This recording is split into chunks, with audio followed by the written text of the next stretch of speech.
ವೀಕ್ಷಕರೇ, ಕೋರ್ಟ್ನ ತೀರ್ಪು ಬರೋದಕ್ಕಿಂತ ಮುಂಚೆನೆ ಗೂಗಲ್ ಸರ್ಚ್ ನಲ್ಲಿ ಹೂ ಕಿಲ್ಡ್ ರೇಣುಕಾಸ್ವಾಮಿ ಅಂತ ಇಂಗ್ಲಿಷ್ ನಲ್ಲಿ ಟೈಪ್ ಮಾಡಿದ್ರೆ ನಟ ಚಾಲೆಂಜಿಂಗ್ ಸ್ಟಾರ್ ದರ್ಶನ್ ಅವರ ಹೆಸರು ಬರ್ತಿದ್ದು, ಇದು ಕೋರ್ಟ್ ತೀರ್ಪು ಬರೋದಕ್ಕಿಂತ ಮುಂಚೆನೆ ಈ ರೀತಿ ಬರೋದು ನಿಜವಾಗ್ಲೂ ಸರಿಯಲ್ಲ ಅಂತಾನೆ ಹೇಳ್ಬೋದು.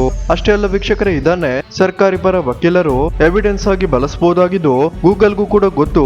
ಗೂಗಲ್ ನಲ್ಲಿ ಸರ್ಚ್ ಮಾಡಿದ್ರು ರೇಣುಕಾಸ್ವಾಮಿಯನ್ನ ಕೊಲೆ ಮಾಡಿದ್ದು ನಟ ದರ್ಶನೇ ಅಂತ ಬರ್ತಿದೆ ಅಂತ ನ್ಯಾಯಾಧೀಶರಿಗೆ ಮನವರಿಕೆಯನ್ನ ಮಾಡಬಹುದಾಗಿದ್ದು, ಇದು ನಿಜಕ್ಕೂ ತುಂಬಾನೇ ತಪ್ಪು ಅಂತ ಹೇಳ್ಬಹುದಾಗಿದೆ. ಅಷ್ಟೇ ಅಲ್ಲ ವೀಕ್ಷಕರೇ, ಕೆಲ ಮೀಡಿಯಾಗಳು ಮತ್ತು ಕೆಲ ಟ್ರೋಲ್ ಪೇಜಸ್ ಗಳು ಕೂಡ ದರ್ಶನ್ ಅವರ ಬಗ್ಗೆ ಈ ಒಂದು ಗೂಗಲ್ ಸರ್ಚ್ ನ ಸ್ಕ್ರೀನ್ ಶಾಟ್ ಅನ್ನ ಹಿಡ್ಕೊಂಡು ಟ್ರೋಲ್ ಅನ್ನ ಮಾಡ್ತಿದ್ದು, ಇದು ನಿಜವಾಗ್ಲೂ ಮತ್ತೆ ನಟ ದರ್ಶನ್ ಅವರ ಹೆಸರಿಗೆ ಮಸಿ ಬಳಿಯುವ ಪ್ರಯತ್ನ ನಡೀತಿದೆ ಅಂತ ಹೇಳ್ಬೋದು.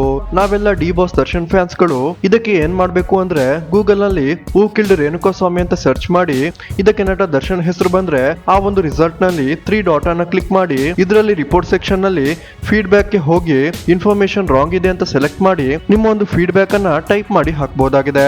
ಈ ರೀತಿ ಎಲ್ಲರೂ ಕೂಡ ಮಾಡೋದ್ರಿಂದ ಗೂಗಲ್ ನಿಂದ ಈ ಒಂದು ರಿಸಲ್ಟ್ ವ್ಯಾನಿಶ್ ಆಗಲಿದ್ದು, ಇದು ನಟ ದರ್ಶನ್ ಅವರಿಗೂ ಕೂಡ ಸಹಕಾರಿ ಆಗಲಿದೆ ಅಂತಾನೆ ಹೇಳ್ಬೋದು. ಸೊ ವೀಕ್ಷಕರೇ, ಎಲ್ಲ ದರ್ಶನ್ ಫ್ಯಾನ್ಸ್ ಗಳು ಆದಷ್ಟು ಈ ವಿಡಿಯೋನ ಶೇರ್ ಮಾಡಿ ಮತ್ತು ನೀವು ಸಹ ನಟ ದರ್ಶನ್ ಫ್ಯಾನ್ ಆಗಿದ್ದಲ್ಲಿ ಈ ವಿಡಿಯೋಗೊಂದು ಲೈಕ್ ಮಾಡೋದನ್ನ ಮರಿಬೇಡಿ.